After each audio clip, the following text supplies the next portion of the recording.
Welcome to the Fabulous 413. I'm Khalees Smith. And I'm Monty Belmonte. Later in the show, we'll hear how two local activists have never stopped worrying about the bomb, but did fall in love in their effort to dismantle nuclear arms. Tim and Wallace and Vicki Elson of Northampton-based nuclearban.us join us to talk about the nuclear ban treaty, which Congressman McGovern recently testified in favor of in front of the UN.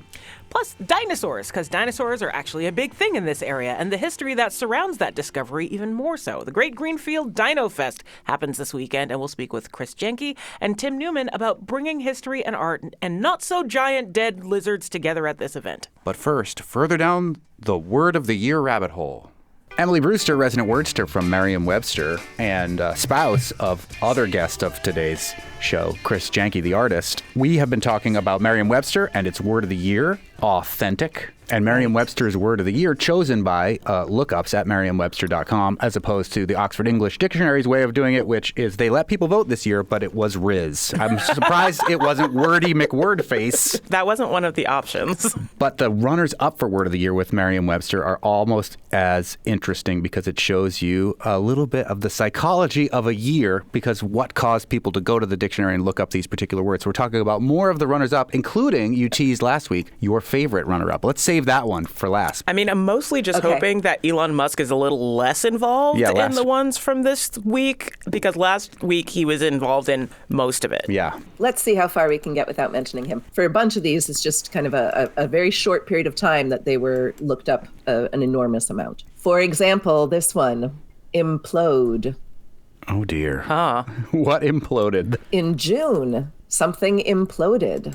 My career. Submersible. Stop it. Oh, a submersible. Yes, oh, that's of right. course. Oh, That's right. I mean, not to make light of the death of anyone, but there were so many tasty memes that came out when that happened. Tell us what happened, though, Emily Brewster.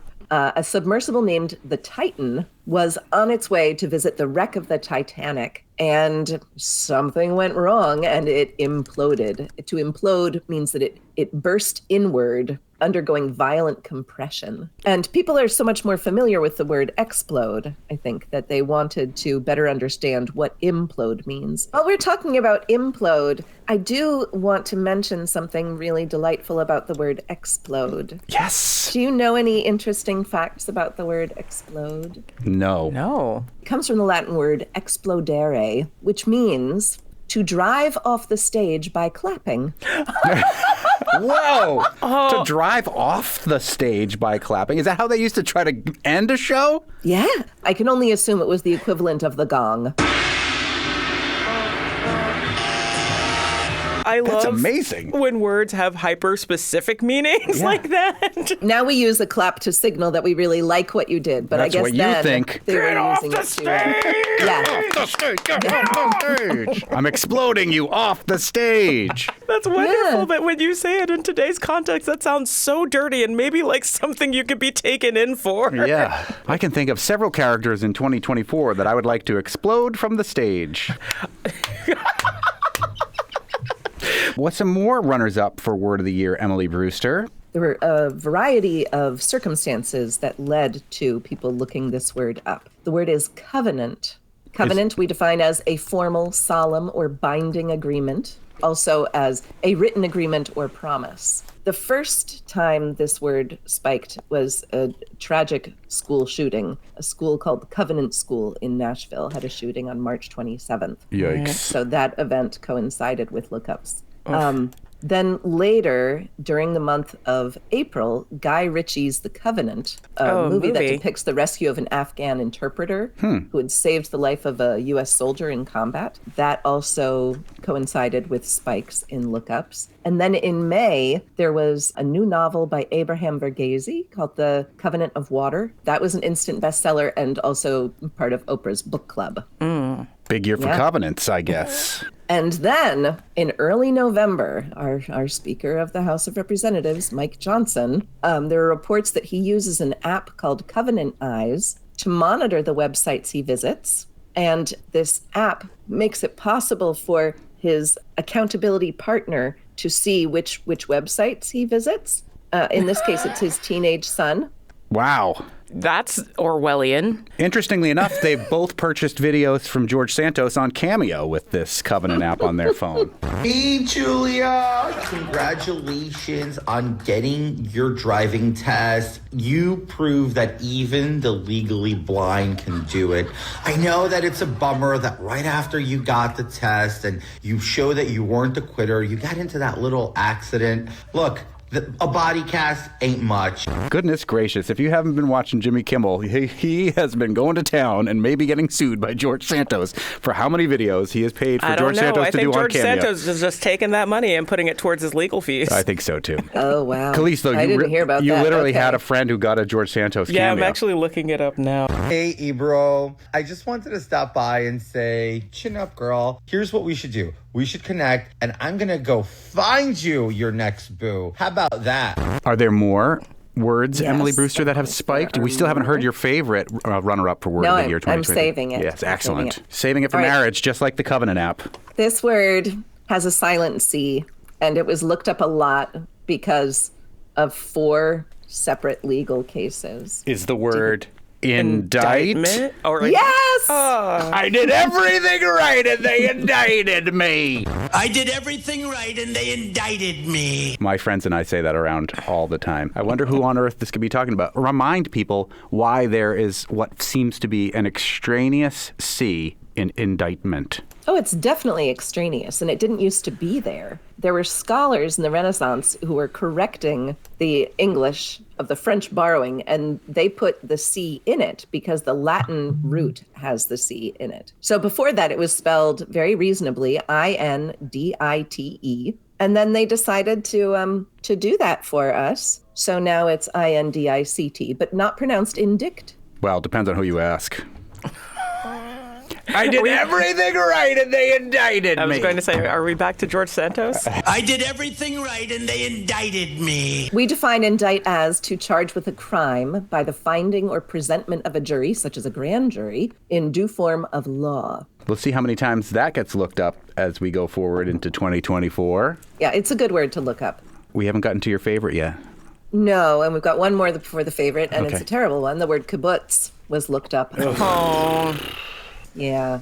I think we know why. And I think we know Yeah. when probably that started to be looked up, probably Might very have had specifically. a spike in early October, I have a feeling. Yes. That's right. For those who Yes. aren't familiar with the word kibbutz and why people might have started looking it up on specifically October 7th, talk to us about that word. Well, it's a Hebrew word. It's a modern Hebrew word, and it refers to a communal farm or a settlement in Israel. Kibbutzim, that's the plural. It takes the Hebrew plural, even though it's in English, were attacked as part of Hamas's attack on Israel. I got to visit several kibbutzim when I was over there in the Holy Land back in a more peaceful time in the late 90s. All right, are you two ready for my favorite Yeah, one? you got to pull us out of this. Yeah, I know. And just like we just Okay. hope for more Sad peaceful spot. times on the way. Yeah. Drum I was a roll. little disappointed that this one wasn't the actual word of the year because it's a fun word. The word is doppelganger. I love this word. That is a great word. It's also Yeah, I mean, it even has an umlaut, you know? It's pretty metal. Totally metal. Yeah. It's like Spinal Tap with an umlaut in the wrong place. Don't touch it. I wasn't gonna touch it. No, don't touch it. I was just pointing at it. Well, don't point. and An I- umlaut is those 2 dots over a vowel. Also- Yes. Unless it's Spinal Tap. also it's one where like if you're like remotely like kind of familiar with Germanic tendencies, you can totally get what this word means from looking at it. It looks like what it means. Tell us what doppelganger means. Your favorite. Police, what do you understand the German to be? Doppel as in double. Yep. And then Ganger as in person. Oh, you're so close. The Ganger is actually a form of the word to go. So it means double goer. In German folklore, a doppelganger is a ghostly counterpart of a living person. A dead ringer. But they're a ghost. And in English, you know, doppelganger can refer to somebody who looks very much like you. It can also refer to the opposite side of one's personality, kind of a Jekyll and Hyde kind of thing. Bizarro. Yeah. What going on?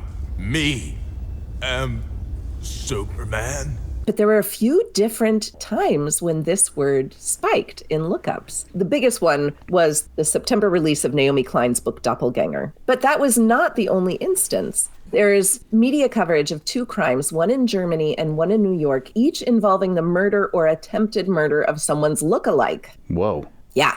So they thought they were murdering the correct person, but they just saw somebody who looked like the person they wanted to murder and tried to murder them? No, in both cases, somebody was murdering or trying to kill their own doppelganger. Whoa! The New York one involved cheesecake. One of them was lactose intolerant. I can't stand for it.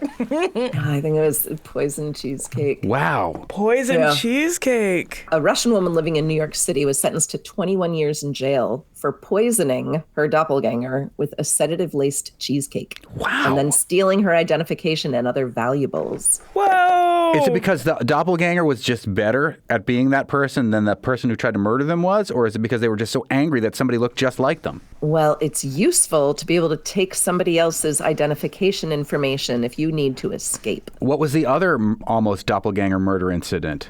So the story in Germany is also a one having to do with identity. In that case, a woman, she was searching for a doppelganger who she then met and murdered so that she could make it look like it was she herself who had been murdered so she could flee.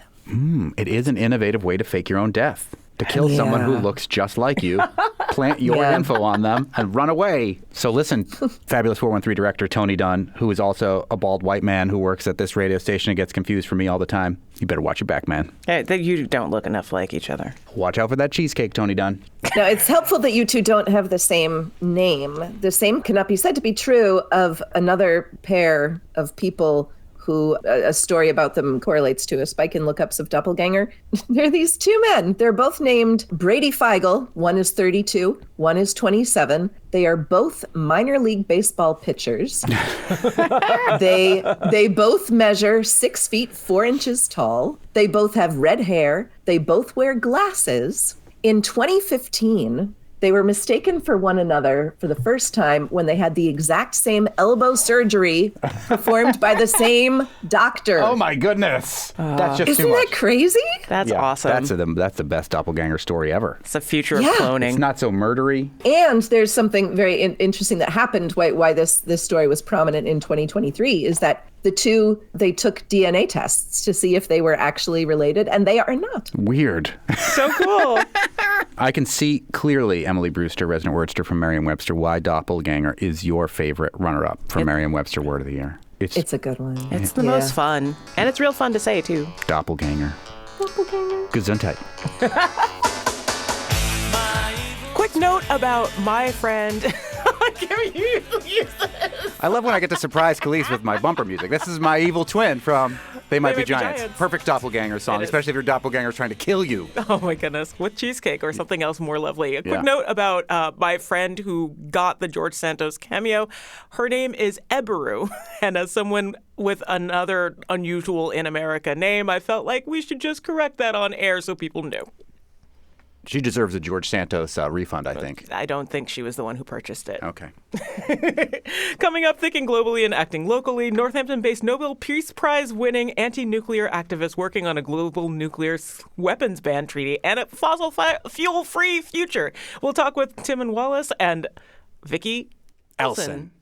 But up next, we're joined by the word nerd's husband, artist Christopher Janke, and also by the Pecumtuck Valley Memorial Association's Tim Newman to talk about Greenfield's Dino Fest. And giant candy. You're listening to the Fabulous 413 on 88.5 NEPM.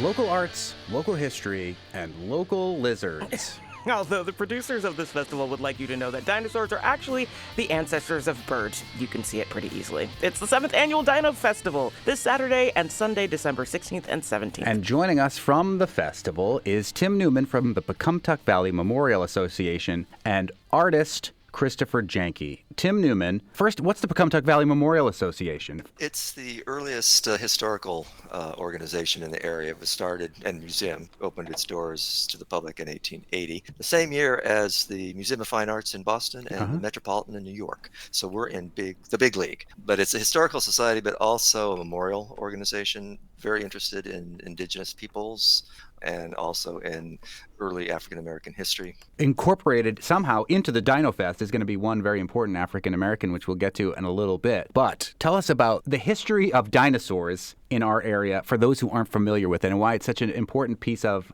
the history of Franklin County in particular. Well, back in the 19th century, nobody was using the word dinosaur. But what was discovered in the early 1800s were dinosaur tracks. And one of the runs, as they call a whole series of these, because they were like in herds when they were thought to be birds and flocks, you had all these marks where they had been walking along rivers or such. A local workman, Dexter Marsh, discovered the tracks in Gill, and he passed on information to people like James Dean and Professor Hitchcock, founder of UMass. James Dean, not the actor. No, not. You're tearing me apart! So the early discovery and even deciding that they were not, as they were originally believed to be, themselves birds was Dr. Hitchcock's contribution. That got him world fame. So at one time this was the hotbed of paleontology. Our role in that is that Professor Hitchcock was born in Deerfield and taught at Deerfield Academy, which is our museum's building, Memorial Hall, where he met his wife, Ora White, who was an artist, and illustrated his books with her concept that her husband worked with her on of what these creatures might have looked like. That's amazing to think, too, that this couple is trying to imagine what they would have looked like without any sort of major scientific, like full skeletons at this point. We have a website called Impressions from a Lost World that tells the story, and there are examples of her work. That's Tim Newman from the Pecumtuck Valley Memorial Association, which is one of the organizing bodies behind the 7th annual Dino Festival happening this Saturday and Sunday throughout Greenfield mostly. There are going to be a sneak preview of a movie that we'll talk about in a little bit. There's Story Wizards Dino Drama from PT Theater. The Lava Center is going to be hosting some events, including the Everlasting Gobstopper. If you know about Charlie and the Chocolate Factory or whatever this new and unnecessary Willy Wonka movie is going to be about, you may have heard of an Everlasting Gobstopper. But performance artist from Greenfield, co-owner of The Rendezvous and Susie's 3rd Street Laundry, and happens to be the husband of our word nerd, Emily Brewster, resident wordster from Merriam-Webster, Chris Janke. What's your Everlasting Gobstopper and its role in this Dino Fest? My Everlasting Gobstopper is a little bit different in its, in who digests it than the Everlasting Gobstopper of the candy fame. And the history of it, for me, just comes back to, I think I took a ride on the Kinnatucket 2 many years ago. That's the boat out of Northfield, where they give you a tour of the Connecticut River.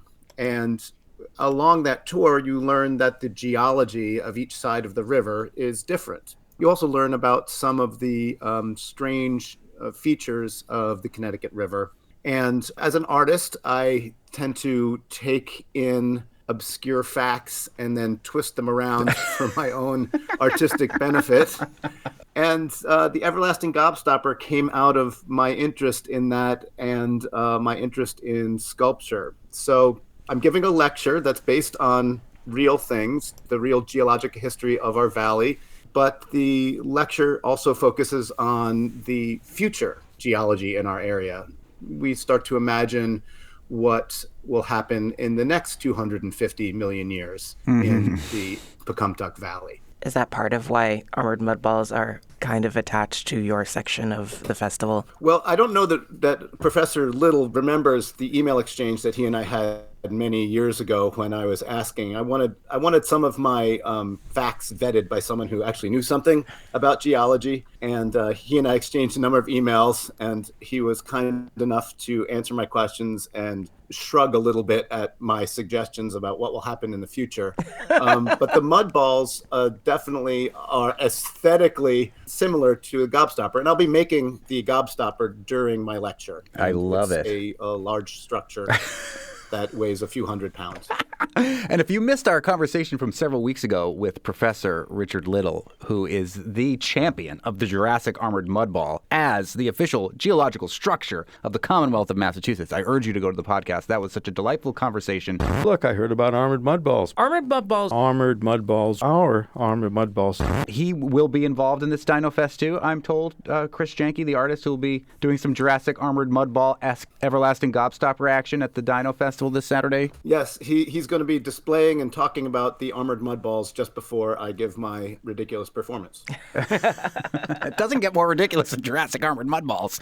It's the best. What's an armored mud ball? Well, we don't want our mud balls unarmored. That's not the ridiculous part. It's the gobstopper part that's ridiculous. You added more ridiculousness to it, which we really much appreciate. Tim Newman from the Pecumtuck Valley Memorial Association, also as part of this, is something historic, but not prehistoric, nothing dinosaur related, but it's a partnership with PT Theater, and it's a sneak preview of a film called The Princes of Deerfield. And we are sorry to have missed Jonathan Murin from PT Theater, who we invited to this, but tell us what you know about this film that PT Theater is bringing to the Dino Festival and why. I hate to interpret his work without him being here to correct me. But he's taken the story and he's used this almost like time travel. So he has kids that are interested in, well, what's the history of our town? In this case, Northfield, celebrating their 350th. At the same time, by the way, that Deerfield's been celebrating its 350th. We use different criteria, by the way, though. Our criteria is based on that official incorporation date of 1675. They weren't incorporated till the 1720s. So how are they getting away with it? I'm surprised in our valley they have, but... The shade. We're looking at you, Northfield. And geologically speaking, they're all the same age. They're all the same age. Well, and unfortunately, since we're interested in the Pecumtuck, it's, I think, their 10,000th anniversary. So nice.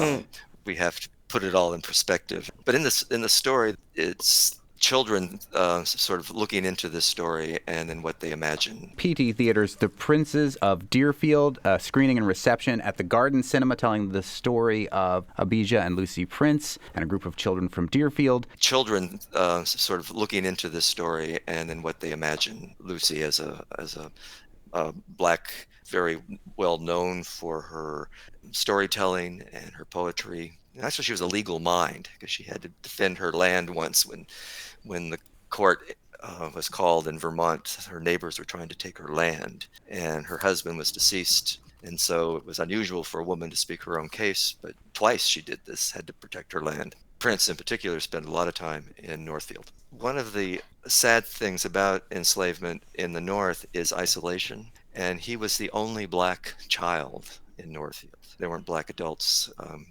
It was a big investment to buy an enslaved person. And so frontier settings were not usually the place where you would find an enslaved person. He had some recognition and had his own business here in Deerfield. He did everything from making coffins and digging graves to repairing farm equipment. And it's part of the Dino Festival, somehow expanding the lens of the Dino Festival to look at the local history, because you're saying, Tim and Jonathan from PT Theater, who's behind some of the events of this festival happening this weekend, the folks who are credited with discovering all of these dinosaur footprints and the early paleontology that has to do with dinosaurs would have been moving in the same intellectual circles as the folks that are being chronicled in these movies and they're taking a look at? Jonathan came up with the concept of Dexter Marsh's world. And you say, what was going on around him? I don't know that any of the major characters actually met Lucy, but they could have, because the Hitchcocks were teaching at Deerfield Academy the last time Lucy returned to Deerfield. That's Tim Newman from the Pecumtuck Valley Memorial Association, who's part of the 7th Annual Dino Festival happening in Greenfield this Saturday and Sunday. We're also joined by artist Christopher Janke, who is going to be creating an everlasting gobstopper homage to the Connecticut River and the geology and our favorite Jurassic armored mud balls. The festival has always been more about the history surrounding the discovery of dinosaurs in the area as opposed to the dinosaurs themselves. Am I correct in this? Yes. The working class guy that went out and said, hey, these marks in the stone have some meaning. He was laying a sidewalk in front of what was then the new county seat of Greenfield, and the building still stands. His sidewalk isn't there. This is also related to the Bee Festival that PD Theater was involved with, and also the Second Congregational Church there in the center of town. Both of the scientists of the period attended there. Church and science were not at odds in those days. Yet. So they claim beekeeping and dinosaur tracks. Dinosaurs changed all that, though, didn't they? Isn't it the dinosaurs that changed all that between science and religion? Yeah, we can't square this circle with all of our religious writings. Well, the flood, because again, they thought the footprints were at one time referred to as Noah's raven's footprints. Because if you know the story, the carnivorous birds were let out of the ark first, and so they went down and they found food, so they didn't come back. So then Noah sends out the dove. Then a dinosaur comes and eats the dove right out of the sky. Not our dinosaurs. The reason we talk about Hitchcock and all these other people is because, frankly, our local dinosaurs are kind of lame. They're not awesome Tyrannosaurus Rex type dinosaurs. They're kind of small, little birdie, Podokesaurus holyokensis dinosaurs. But they are the more interesting ones because when you're looking at a T-Rex, it's all alone. They don't travel in herds because carnivores. But it's way more interesting to see all of the habits that you can tell just by a set of footprints or a set of bones. The things you can tell about dinosaur communities from the smaller herbivores or sometimes omnivores is way more interesting. I'll take T-Rex, thank you. Chris Janke, it has no arms. Who is it's got tiny arms, is the sculptor who's doing a performance piece as part of the Dino Fest. And you did talk about imagining a future geology 250 million years from now, but you have conceptual gift bags for this imagined future that people will potentially be receiving at the Dino Festival? I don't know about people receiving them. Oh, okay. He's leaving it. See, that's the artist's way. Much of what Tim is talking about, all these characters that appear throughout history appear also in my lecture, and they contribute to an understanding of where we are in time. For example, another thing that I talk about, our sun is about halfway through its life. 4.5 billion years ago, it was born, and in about 4.5 billion years, it will have consumed all of its fuel and create an enormous gravitational pull that will suck the entire solar system into itself. Now, that happens after our own planet has consumed all of its fuel and is a dead planet. Those are some of the things that I'll be talking about and some of the future that we'll be imagining in the lecture as we collectively witness the building of the everlasting gobstopper. I love it. Dinosaurs went extinct, and you're next, kids. It is the 7th annual Dino Fest, featuring PT Theater's The Princes of Deerfield, a screening and reception at the Garden Cinema telling the story of Abijah and Lucy Prince and a group of children from Deerfield. It's got the Story Wizards, also from PT Theater. It's fun for the whole family. Certain events ages 5+. Chris Janke's art installation with the everlasting gobstoppers and the Jurassic armored mudballs recommended for 10+. It's happening both days, Saturday and Sunday, throughout downtown Greenfield, and you can find more about this great Greenfield Dino Festival on the good old-fashioned Facebook. Tim Newman from the Pecumtuck Valley Memorial Association and artist Chris Janke, thanks so much for joining us. Thanks, guys. A lot of bit of history, a little bit of dinosaurs. And little bitty dinosaurs. Well, we have a basement full of tracks, so there's a lot of dinosaurs. You should have someone take a look at that. I wouldn't call an exterminator. Giant birds of Greenfield, giant birds downtown. Giant Up birds next, with giant disarming nuclear weapons and enabling affections with Tim and Wallace and Vicki Elson, who will elaborate on the nuclear arms ban treaty Representative McGovern has just testified in favor of in front of the UN. You're listening to the Fabulous 413 on 88.5 NEPM.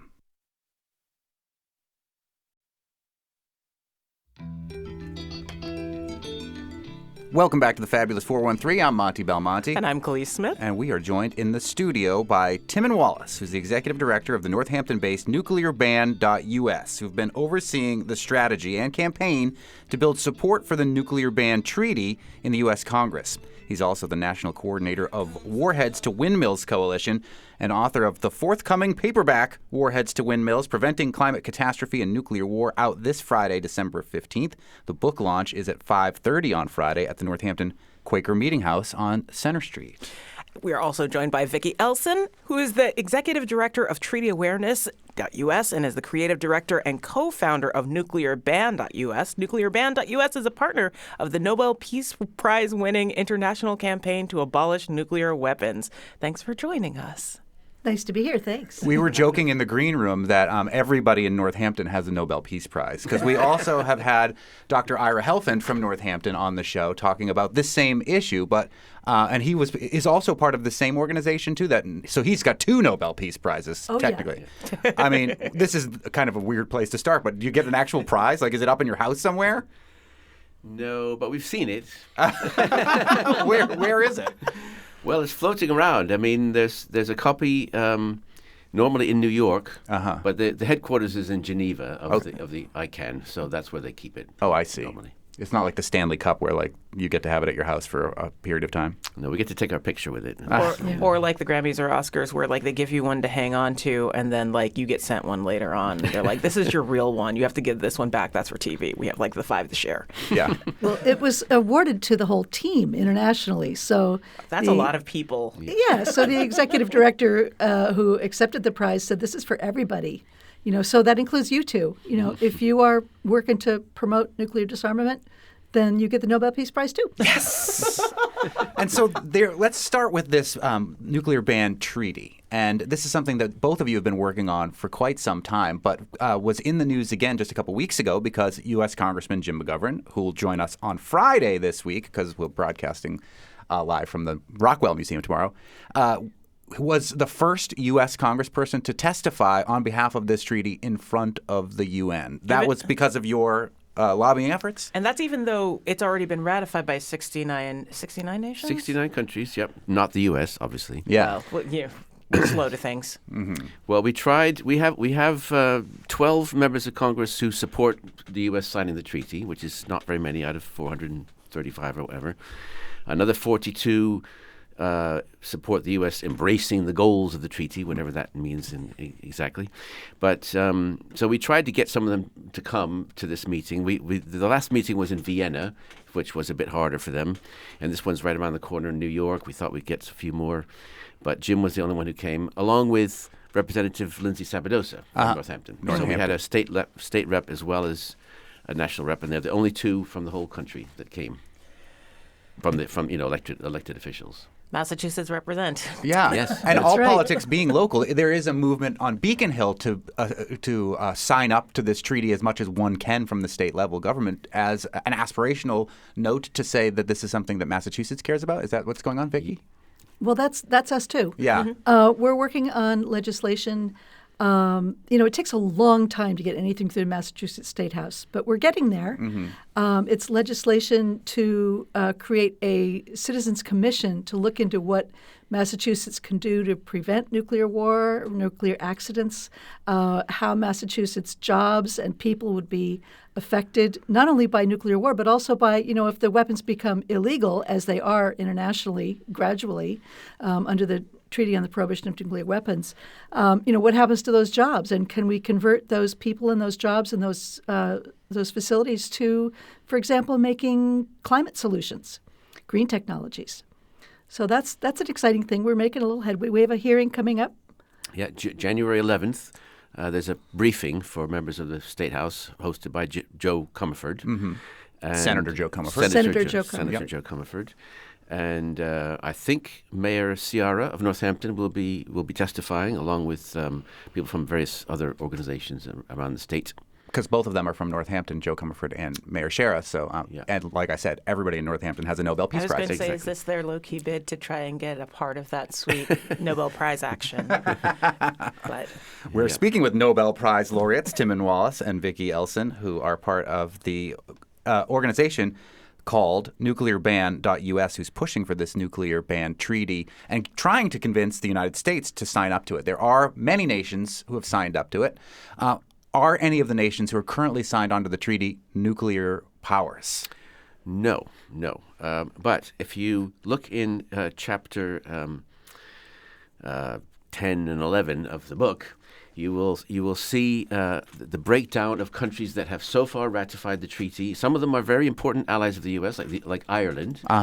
The countries that have signed and so far not yet ratified, but are in the process of ratifying, and those include 2 of the biggest countries in the world, Brazil and Indonesia, who are going to come out any day now in ratification of the treaty. And then there's the countries that are in the process that voted for it, who haven't signed it yet. and that includes a lot of countries in the Middle East, for instance, who have important military ties to the U.S., as we know. And then there's the countries particularly in Europe, but also Australia, Japan, Canada. They've got huge majorities of support for the treaty. They've got a lot of members of the parliaments or members of Congress that support it, and sooner or later they will come on board. So that's our hope. We're speaking with Vicki Elson and Timon Wallace about nuclear weapons and nuclearban.us and this nuclear weapons ban treaty. There's this atomic clock, or this what is it? The Union of Atomic Scientists, the doomsday clock, that tells us how close to midnight we are, which would mean there would be some form of a nuclear disaster. It's not looking good on that clock, and it hasn't for several years now, especially in the Trump presidency, with some vocal threats that seemed to tilt towards nuclear weapons being used by the United States. But now with the war that has gone on in Russia, with some Israeli politicians also intimating the potential use of nuclear weapons, we are at an inflection point. What would this treaty, if a nuclear power or all the nuclear powers signed up to it, what would that mean? What would happen the next day if this treaty was ratified? Well, so one of the things that we're trying to clarify for people is the difference between signing the treaty and ratifying it. Right. Because, President Biden could sign the treaty tomorrow and it wouldn't actually change anything. Mm-hmm. It would mean that the U.S. is serious about its commitment that it's been making for the last 50 years to get rid of nuclear weapons. But once the country ratifies, and we don't expect the U.S. to ratify the treaty without the other nuclear countries doing so at the same time. Right. So that's part of the process of building up the support for this treaty and getting them all on board. But once it was ratified, they have to come up with a time-bound, legally binding, irreversible plan for how they're going to get rid of all the nuclear weapons. And, that could involve all kinds of things. But we already know that it's an easy thing to do. They've done it. We had 60,000 nuclear weapons at the end of the Cold War, and now globally, and now there's only 15,000, which is still too many. But I mean, they got rid of the rest of them, and they dismantled them. I've seen pictures. You can look on Google, and you can see pictures of planes that have been chopped in half and missiles. There's a sculpture outside the UN. I don't know if you've ever been down there, but there's a sculpture made from the bits of U.S. and Soviet missiles that were taken apart at the end of the Cold War and turned into a sculpture. So we know it's possible, and they just have to do it. It's just takes some political will. Meanwhile, though, we're hearing from the Biden administration even that they would like to update the nuclear arsenal to the tune of trillions and trillions of dollars. Is it a one step forward, two steps back situation, Vicki? Well, it's a bit of a struggle.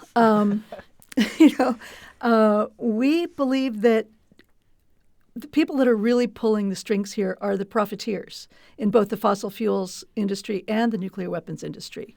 They have power over the politicians. And so I would suggest that, part of our strategy is to pester and put pressure on the predatory profiteers to prioritize people over terrible tools of tragedy and let them push powerful politicians to help them convert to more positive products. I love alliteration so much. Well, Vicki is in charge of our alliteration that took, department. Yes, that's alliteration. The thesaurus was also very helpful. Exactly. If we have people working together with their institutions, their cities, their states to boycott and divest and stigmatize from both fossil fuels and nuclear weapons. And meanwhile, we have countries also applying pressure on those companies. Ireland, for example, is our favorite, example in the nuclear ban treaty because they have a law there that says that if you have anything to do with the nuclear weapons industry, anything, you can go to jail for the rest of your life. Wow. In Ireland. And they're the only ones that are saying anything that strong so far. But these people are threatening the existence of all of us every single minute of every single day. If that's not a crime, I don't know what is. I've learned from you two over the years in the conversations that we've had, as well as Dr. Ira Helfand, who we've had on before too, that a small nuclear war would be catastrophic for human beings and life on Earth. Yes. Talk about how on a razor's edge we are. Like, we're not talking about necessarily thousands of giant nuclear weapons going off and destroying the planet. It could be much smaller. Yeah, I mean, Dr. Ira Helfand is best at describing, the details of all the consequences of having a nuclear weapon go off anywhere, in Northampton or Springfield or Boston. I mean, these weapons are, people don't really understand the scale of these weapons that are unlike anything, and that's why we have to get rid of them. Not only because they're so dangerous and so stupid, but because they're useless. As I mean, they can't be used without destroying an entire city. We're talking about small nuclear weapons. The weapons that we have now in the arsenals of U.S. and Russia are many, many times bigger than the ones that destroyed the entire cities of Hiroshima and Nagasaki. They're just ludicrously overkill, and any kind of use of nuclear weapons would be a disaster for the entire planet. I mean, one of the statistics is that one nuclear weapon going off in any modern day city would overwhelm the entire humanitarian relief capability of the world. The International Red Cross, all the UN agencies, just one. The burn centers would all be overflowing all over the planet. Yeah, that's unbelievable. That's if they could even get in there to get people to a hospital. That's if any helicopters could be nearby or any, yeah. Yeah. We're speaking with Vicki Elson and Timon Wallace about the Nuclear Weapons Ban Treaty. You have a new book that comes out that we're going to talk about in just a little bit called Warheads to Windmills. So that it's connecting the Nuclear Ban Treaty to things that went on, let's say, even this week with the UN and COP28 and our climate future. Plus, we want to talk a little bit about your love story, too, which to me is like one of the sweetest things. I have energy questions, so we'll get to those. Okay. All right. Well, you're listening to the fabulous stop talking for 413, and we'll be right back.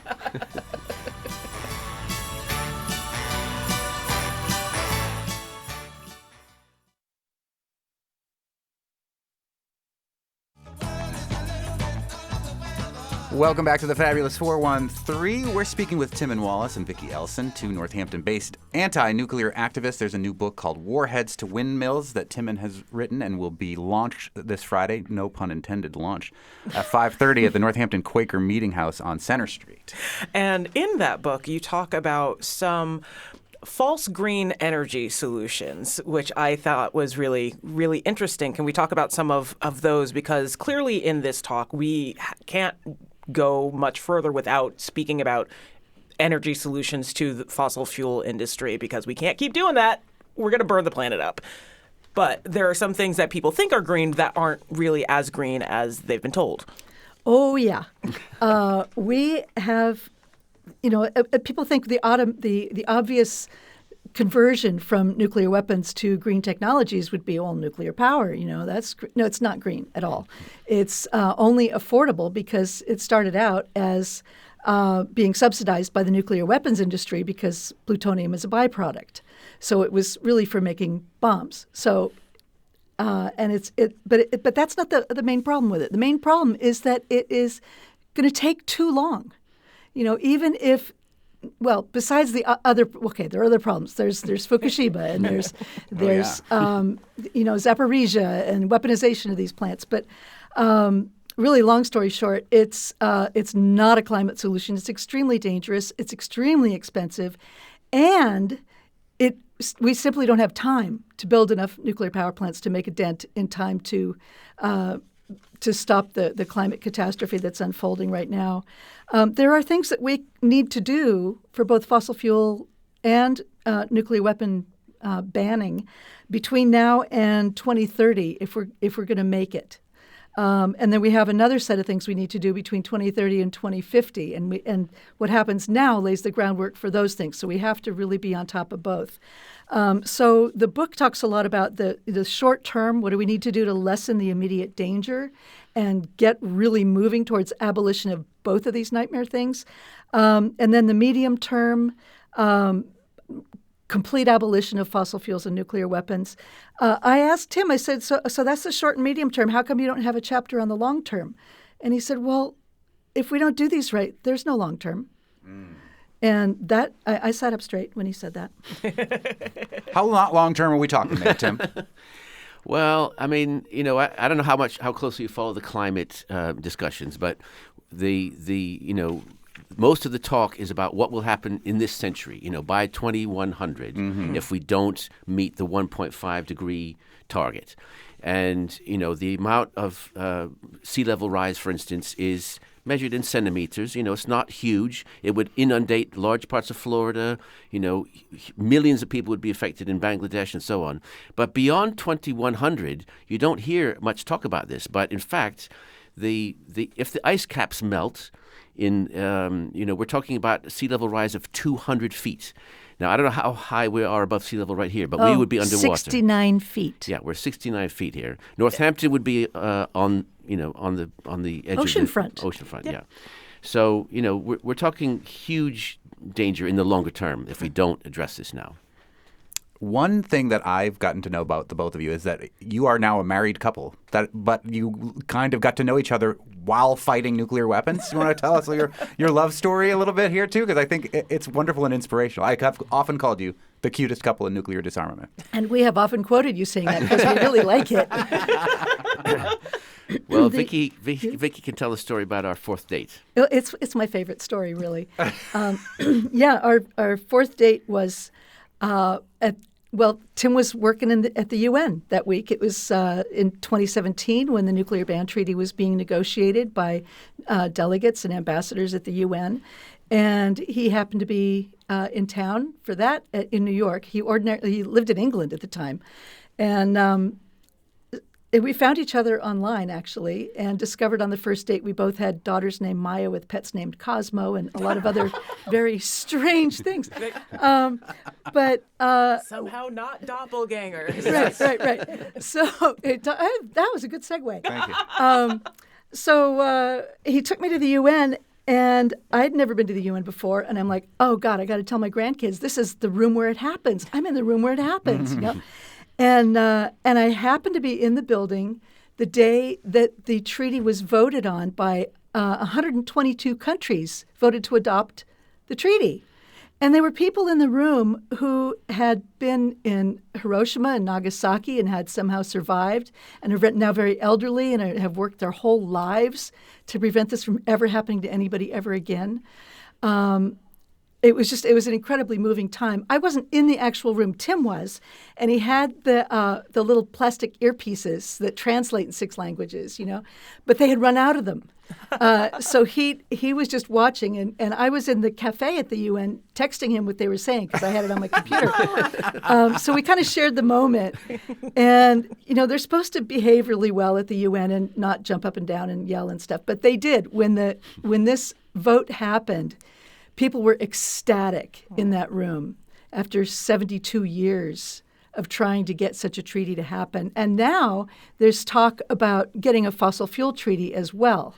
The sooner the better, as far as I'm concerned, on that. And we really see the two treaties as being a way that we can work together as two movements, really promoting double abolition.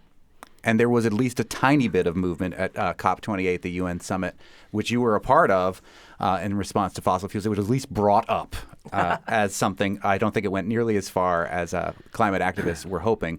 But there is a vision in this new book, Warheads to Windmills, written by Timon Wallace, Preventing Climate Catastrophe and Nuclear War. These two things are connected. It is interesting that this does leave you at least somewhat hopeful. Well, we had a live link up between the COP28 and the nuclear ban treaty, which was very exciting. Mm-hmm. And we have only about 30 seconds left, but what was one big takeaway from the connection between those, the climate activists and the nuclear activists? Well, Vicky mentioned the fossil fuel treaty, which is a new idea. They went into the COP28 with 2 countries in support of it, Tuvalu and Vanuatu, who are both going to disappear in the climate. And they came out of it with 12 countries. So they're very excited about learning lessons from the nuclear ban treaty and how they can take forward this idea and build support for it. And so we're working together with them on that, and that's a very exciting development. Cool. Really quickly, what is the difference between the two organizations that you are at the head of, Nuclear Ban US and then Treaty Awareness US? Treaty Awareness is an educational 501c3. Nuclearband.us does political work, so it's a 501c4. Cool. Nice. That is Vicki Elson and Timon Wallace, the cutest couple in nuclear disarmament, working on the nuclear ban treaty. And Timon has a new book out, a book launched this Friday, 5:30, Northampton Quaker Meeting House on Center Street, Warheads to Windmills. Thank you both so much for coming in. Thanks for having us. Thanks, Monty. Tomorrow on the Fabulous 413, we're live from the Norman Rockwell Museum in Stockbridge, where Chief Curator Stephanie Plunkett will walk us through their current exhibits as well as some of Rockwell's more famous wintertime illustrations and hear about some of the events they've got planned for these waning days of the year. We'll also hear about the Triplex Cinema, and we'll have live music from Billy Keane from Whiskey Treaty Roadshow. Good show. I'm Monty Belmonte. I'm Klee Smith. We'll see you tomorrow in Stockbridge.